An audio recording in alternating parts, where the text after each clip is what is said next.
Maintenant, si vous avez déjà un domaine, il vous suffit de le connecter à votre site web Squarespace et vous pouvez simplement cliquer sur Utiliser un domaine que je possède, puis suivre les instructions.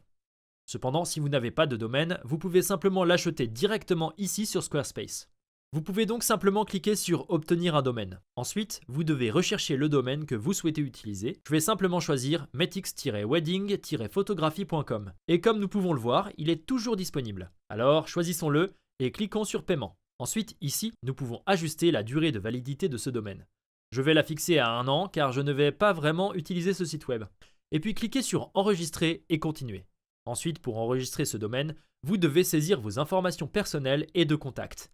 Puis cliquez sur Enregistrer et Continuer et confirmer le paiement. Maintenant, l'enregistrement de notre domaine est en cours. Cliquons donc sur Terminer en bas. Cela nous ramène aux paramètres du domaine. Maintenant, avant de pouvoir activer notre nouveau domaine, nous devons vérifier notre email. Vous devez donc vous connecter à votre boîte de réception et rechercher un email de Squarespace indiquant Action requise, vérifiez votre contact de domaine Squarespace.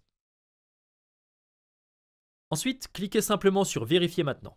Maintenant, si vous ne recevez pas cet email dans votre boîte de réception tout de suite, ce que vous pouvez faire est de revenir aux paramètres du domaine, puis de cliquer sur votre domaine, puis quelque part ici, il sera indiqué de renvoyer l'email de vérification.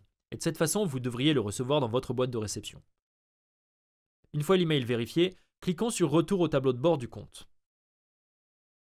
Puis allons sur notre site web, allons dans les paramètres, puis allons sur la disponibilité du site. Et maintenant, nous pouvons définir notre site web comme public et cliquer sur Enregistrer. Et maintenant, notre site web est en ligne. Nous pouvons donc simplement copier notre URL que nous avons enregistrée auparavant, aller dans un nouvel onglet, la coller, puis nous pouvons voir notre site web en ligne.